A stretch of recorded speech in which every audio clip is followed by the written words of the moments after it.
I'd like to take a moment to share with you a conversation with a client who is certainly near and dear to my heart. It's my hope that what she has given me the permission to share is a help to you the way it was to her. She's 33 years old. She has an alcohol addiction. She reached out to me because my video, one of my videos, was recommended to her. And she set the appointment and she waited about 2 months for this appointment. I get on the call with her and she says to me, she's already crying when she gets on the call. And she says to me, Dr. Zeb, thank you for your work, everything you do. I am with you because I am an alcoholic. I have family members who have completely abandoned me, and rightfully so, her words. She says because the 2 times that she has gone to AA, she has dropped out both times, and she has not completed the program. She has relapsed several times. She cannot seem to push through the process, and she doesn't really know what to do for one reason. And I said, sure, what's that reason? She said, well, my reason is I don't want to quit. I just don't know how to stop. And her story really touched me. And I said to her that anytime I work with anyone who doesn't know how to fix it, but they have a desire to keep on trying to fix it, I'm going to do whatever I can to help them fix it. She boo-hoos crying. And I said, ma'am, why are you crying so hard? And I give her a second. She says, because Doc, I understand what you're saying, and that's all I've ever wanted to hear. She said, I get it. I know I've let a lot of people down. She said, I know my addiction has caused a lot of friction and chaos in my family. She said, but I could not get any of them to see that even when I had a relapse, I still didn't want to lose. I want to beat this thing. And she's just boo-hooing, bawling, and I'm listening to her and I'm writing. And I said to her, all right, I want you to listen to a story that I want to share with you. I've got a nephew. His name is CJ, and I'm sure he doesn't mind me mentioning him. He is doing outstanding in school, about to go to college. But when CJ was a little boy, I would go and spend time at my parents' house, and CJ is a competitor. He hated to lose. And we would be playing a WWE wrestling on the PlayStation. So she's listening to me. And I said, he would pick his wrestler. I would pick a wrestler. And we would play. And CJ could never beat me. He could never beat me. But he hated to lose. And so it never fails. We'd be playing on the PlayStation. And I said to her, if you know anything about the meters, if you've ever been in a fighting game on the PlayStation or any gaming system, when someone's meter gets all the way to the bottom, they have no more strength and they either die, or in wrestling, you get on top of them, you pin them, and it's over, right? She said, yes, sir. I said, so every time I played my nephew, and he was young, 6, 7 years old, we would play this game and I'd just be wearing him out. He might get a lick or two here and there, but I would wear him out. She said, Doc, you didn't show mercy on him? I said, no. I said, because life doesn't show mercy. Sometimes life happens and it hits us and it doesn't let up. And when we think we've overcome something, it gets harder. She busted out, started crying. I said, bear with me, sweetheart. I said, that ain't even the point of the analogy. I said, let's go further. I said, I would play my nephew and just be wearing him out and get his energy meter all the way down to the bottom, to nothing. He would fall on the ground. I would jump on top of him. And then the referee on the game would run and come over there and hit the ground. 1, 2. And just as the referee would do 3, my nephew would jump up and press the reset button. She stopped crying and started laughing. She said, really? I said, yeah. He got to a point where every time I was about to beat him, right before the referee, his hand hit 3, he would jump up and press the reset button. I said, ma'am, do you know what this means for you? She said, I think so. I said, let me make this clear to you.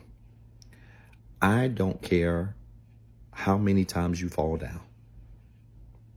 The most important trait to being able to overcome anything in your life is not how many times you fall down, but it is finding the strength to get up or keep on pressing the reset button.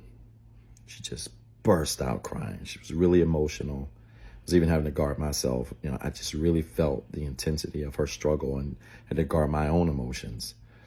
And I said, ma'am, I have been blessed to have clients in 18 countries now, nearly 1,000 clients, close. I'm just at around 700 clients in 18 countries. I've talked to people who've had all kinds of challenges, who literally would fail and just waddle in their failure, would fail and just say, hey, I might as well stay here because I can't fix this anyway. I said, but every now and then I meet people like you who can't figure out how to get it right. All they know is that they want to get it right. I said, ma'am, the way you get out of this is by finding the strength to press the reset button. I said, do you know why pressing the reset button was really significant for my nephew? She was crying still real hard. I said, let me tell you. I said, because you understand that if you've ever played a gaming system, when you press reset, it starts the whole thing over. I said to her, pressing the reset button completely eliminates the history of the past.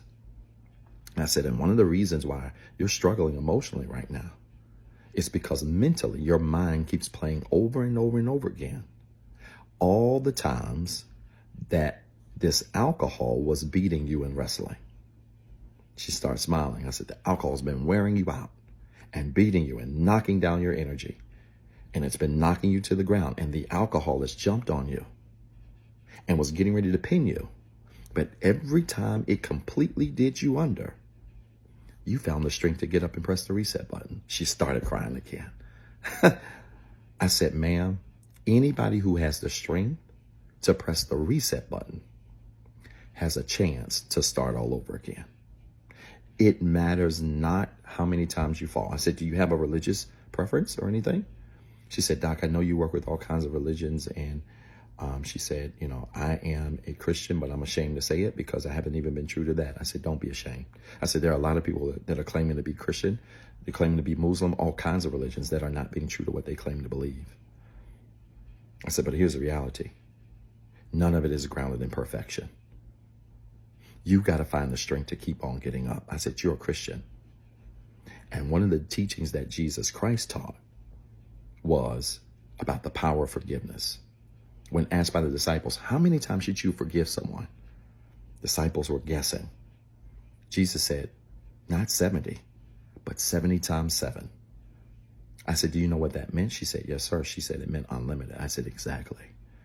As long as you got the strength to get up and press the reset button, you have the ability to start over. And as long as you have the ability to start over, you have the chance to defeat your alcoholic issue. She was so thankful of that example. And she said, Doc, I want to work with you. I really want to beat this. I never looked at my willingness to get up as significant enough for me to be able to overcome the challenge. She said, I thought I had to get it right every time. I said, no. I said, you got to have the strength to just keep pressing the reset button, because every time you start over, it eliminates the stain of the past. So I said to her, I said, listen, I want to prove this. I asked for a Cash App. And I told her when she gave me the permission to share this, I would share this. I asked for a Cash App. And I sent her back the money for the session. I said, this first one's on me. This is what I need you to do. Go ahead and set up your next session. Use what you've invested into yourself to reinvest into yourself, because now you have somebody who believes in you when you press that reset button. And I'm pleased to say this conversation that happened about 3.5 months ago, she is now 3-4 months clean and doing well. I hope this message was a help to someone. I hope it makes sense. If it did, type church in the comments with 3 R's. And then remember, you've got 2 jobs. 1, be better today than what you were yesterday. And 2, don't forget what I told you. The very next logical step after you heal is to let it go. I can't tell you the number of people in this space who struggle with holding on to things. People are mad at 55 over what happened to them in the breakup at 21. Those folks have gotten married, they moved on, they've got a family. They ain't even thinking about you like that. And so once you heal mentally, emotionally, spiritually, physically, and financially, the next logical step is to learn how to let go. What are we letting go? We're letting go of anything that doesn't serve us from the past, that's going to impact us in the present and might mess up our future. So if you haven't already, I need you to grab a copy of Let It Go. It's a powerful book, and it reminds us that when we learn how to let go, we can learn how to receive the best days of our life.